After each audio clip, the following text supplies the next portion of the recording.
નમસ્તે મિત્રો, આજના ગુજરાત સમાચારની અંદર આપ સર્વ સાથે મિત્રોનું ફરી એકવાર સ્વાગત છે। તો આજના સમાચાર વિશે વાત કરું તે પહેલાં તમને જણાવી દઉં કે વિડીયો ખૂબ જ અગત્યનો છે અને આજના સમાચારની અંદર ખેડૂત ઉપયોગી સમાચારો વિશે વાત કરેલી છે।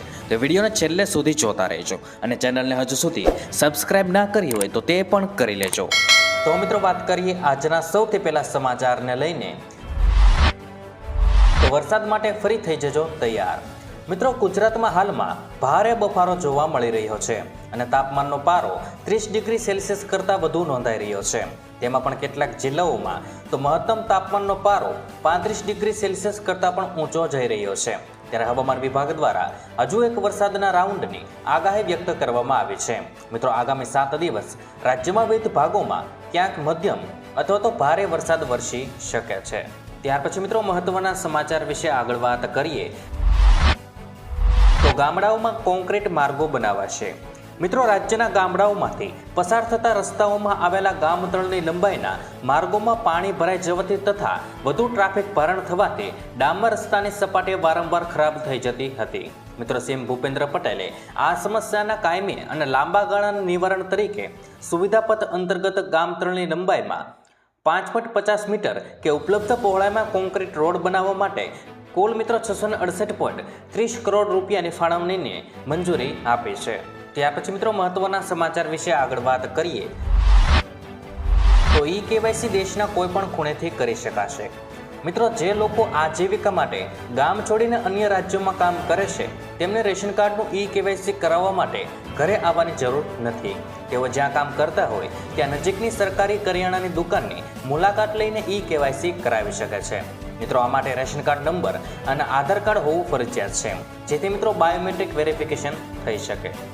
ત્યાર પછી મિત્રો મહત્વના સમાચાર વિશે આગળ વાત કરીએ તો સ્ટેટ બેંક ઓફ ઇન્ડિયા બેંકની આ રોકાણ સ્કીમ થાય છે બંધ। મિત્રો, સુરક્ષિત રોકાણ અને ઉત્તમ વળતરના સંદર્ભમાં ફિક્સ ડિપોઝિટ સ્કીમ ખૂબ જ લોકપ્રિય બની છે। મિત્રો, ખાસ કરીને વરિષ્ઠ નાગરિકોએ વિચારીને રોકાણ કરે છે કે તેમનું રોકાણ સંપૂર્ણપણે સલામત હોવું જોઈએ અને તેના પર વ્યાજબી આવક પણ વધુ હોવી જોઈએ। મિત્રો, તે અનુસાર રોકાણ કરવા માટે તેઓ મોટા ભાગે એફડી સ્કીમ તરફ વળતા હોય છે, પરંતુ આ ખાસ એફડી સ્કીમ બંધ થવા જઈ રહી છે અને રોકાણ માટે માત્ર 7 દિવસ જ બાકી રહ્યા છે। ત્યાર પછી મિત્રો મહત્વના સમાચાર વિશે આગળ વાત કરીએ તો સોનાના ભાવ ઓલ ટાઈમ હાઈ। મિત્રો, સોનાનો ભાવ આજે એટલે કે મિત્રો ઓલ ટાઈમ હાઈ પર પહોંચ્યો છે। India Boolean and jewellers association એટલે કે IBGA અનુસાર સોમવારે 10 ગ્રામ 24 કેરેટ સોનાની કિંમત 440 રૂપિયા વધી ગઈ છે, તો ચાંદીમાં આજે ઘટાડો જોવા મળ્યો છે। મિત્રો, 508 રૂપિયા ચાંદી આગળ વધી છે। તો 1 જાન્યુઆરીથી આજ સુધીમાં સોનાના ભાવમાં 11,181 રૂપિયાનો વધારો થયો છે। ત્યાર પછી મિત્રો મહત્વના સમાચાર વિશે આગળ વાત કરીએ તો 12 પાસ માટે નોકરીની તક।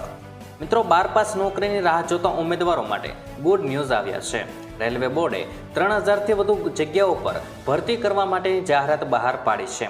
નોકરી ઈચ્છુક ઉમેદવારો RRBની સત્તાવાર વેબસાઇટ પર જઈને અરજી કરી શકે છે। અરજી કરવાની છેલ્લી તારીખ 20 ઓક્ટોબર 2024ની છે। મિત્રો, ફી જમા કરવાની છેલ્લી તારીખ 22 ઓક્ટોબરની છે। કુલ જગ્યાઓ 3445 છે અને મિત્રો અહીં આપેલી વેબસાઇટ એટલે કે rrbapply.gov.in પર જઈને તમે અરજી કરી શકો છો। ત્યાર પછી મિત્રો મહત્વના સમાચાર વિશે આગળ વાત કરીએ તો પંજાબ નેશનલ બેંકના ગ્રાહકો માટે ચેતવણી। મિત્રો, જો તમારું એકાઉન્ટ PNB એટલે કે પંજાબ નેશનલ બેંકમાં છે તો આ સમાચાર તમારા માટે મહત્વપૂર્ણના છે। PNBએ એવા ગ્રાહકોને ચેતવણી આપી છે કે જેમના એકાઉન્ટમાં 2 વર્ષથી કોઈ ટ્રાન્ઝેક્શન નથી થયા। આ સિવાય બેલેન્સ પણ શૂન્ય છે અને મિત્રો બેંકે ટ્વિટર પર એક પોસ્ટ દ્વારા કહ્યું છે કે આવા એકાઉન્ટ્સ બંધ કરી દેવામાં આવશે। જો તમે પણ તમારા PNB ખાતામાં 2 વર્ષથી કોઈ ટ્રાન્ઝેક્શન કર્યું નથી તો વહેલી તકે કરી લેજો, નહીંતર મિત્રો તમારું એકાઉન્ટ ક્લોઝ થઈ જશે। ત્યાર પછી મિત્રો મહત્વના સમાચાર વિશે આગળ વાત કરીએ તો સરકારે ખેડૂતોની આશા પર પાણી ફેરવ્યું। મિત્રો, છેલ્લા ઘણા દિવસોથી સમાચાર આવી રહ્યા હતા કે કેન્દ્ર સરકાર PM કિસાન યોજનામાં મળનારી રકમને 6000થી વધારીને 12000 રૂપિયા કરી શકે છે। મિત્રો, આ સ્થિતિમાં સામાન્ય માણસને 12000 રૂપિયા મળશે તેવી આશા બંધાણી હતી, પરંતુ મોદી સરકારે આ આશા ઉપર પાણી ફેરવી દીધું છે। કેન્દ્રીય કૃષિ મંત્રી અર્જુન મુંડાએ લોકસભામાં કહ્યું છે કે આવી કોઈ દરખાસ્ત હાલમાં સરકાર પાસે વિચારણા હેઠળ નથી. ત્યાર પછી મિત્રો મહત્વના સમાચાર વિશે આગળ વાત કરીએ તો દેવા માફી અંગે નવી માહિતી પ્રાપ્ત. મિત્રો, દેવા માફ કરવાને લઈને સરકાર અને ખેડૂત આગેવાનો વચ્ચે ફરી એકવાર મામલો ગરમાયો છે. આ વર્ષે કમોસમી વરસાદ અને બજારમાં મંદીના કારણે ખેડૂતોને ભારે નુકસાન થયું છે અને મિત્રો ખેડૂતો પાસે જૂના દેવા ભરવા માટે પણ પૈસા નથી, જેથી ખેડૂતોને દેવાના ભારમાંથી રાહત આપવામાં દેવા માફી કરી ખેડૂતોને સહાય આપવામાં આવે તેવી માંગ કરવામાં આવી છે. જ્યારે છેલ્લા 15 વર્ષમાં દરેક રાજ્યોમાં ખેડૂત દેવા માફ થાય છે, પણ આપણા ગુજરાતમાં કેમ નથી? જ્યારે મિત્રો આ વખતે ફરી એકવાર ગુજરાત રાજ્યમાં ભાજપની સરકાર બને છે, જેને ધ્યાનમાં રાખીને રાજ્યમાં ફરી એકવાર દેવા માફીનો મુદ્દો ચર્ચામાં આવ્યો છે. જ્યારે મિત્રો તેલંગાણાની ભાજપ સરકારે ખેડૂતોના 2 લાખ રૂપિયા સુધીના સંપૂર્ણ દેવા માફ કર્યા છે. તો મિત્રો આપણા ગુજરાત રાજ્યમાં પણ ભાજપની સરકાર છે, તો ગુજરાતમાં પણ ખેડૂતોના દેવા માફ થવા જોઈએ. ત્યાર પછી મિત્રો મહત્વના સમાચાર વિશે આગળ વાત કરીએ તો મહિલાઓને 37,000 રૂપિયાની સહાય. મિત્રો, તમારા ઘરમાં અથવા તો કોઈ સગા સંબંધીના ઘરમાં જો કોઈ બાળકનો જન્મ થવાનો હોય તો તેમને મિત્રો 37,000 રૂપિયાની સહાય મળવાની છે. શ્રમયોગી પ્રસૂતિ સહાય યોજના અંતર્ગત બાળકને જન્મ આપતા સમયે મહિલાઓને 37,500 રૂપિયાની સહાય મળે છે. આ યોજનાનો લાભ લેવા માટે તમારે એક ઓનલાઈન ફોર્મ ભરી સબમિટ કરવાનું હોય છે, જેના પર મમતા કાર્ડ, ડૉક્ટરનું પ્રમાણપત્ર, રાશન કાર્ડ, પાસબુક અને મહિલાનું આધાર કાર્ડ તેમજ સોગંદનામું આ તમામ ડોક્યુમેન્ટની જરૂર પડશે. મિત્રો, જ્યારે તમે કરેલી અરજી એપ્રુવલ થશે ત્યારે તમે આપેલા બેંક એકાઉન્ટ નંબર પર 37,500 રૂપિયા જમા કરવામાં આવશે, જેમાં બાળકના જન્મ પહેલાં 17,500 રૂપિયા અને બાળકના જન્મ બાદ 20,000 રૂપિયા જમા કરવામાં આવશે. મિત્રો, આમાં યોજના હેઠળ ટોટલ 37,500 રૂપિયાની મહિલાઓને સહાય આપવામાં આવે છે. ત્યાર પછી મિત્રો મહત્વના સમાચાર વિશે આગળ વાત કરીએ તો શૌચાલય બનાવવા 12,000 રૂપિયા.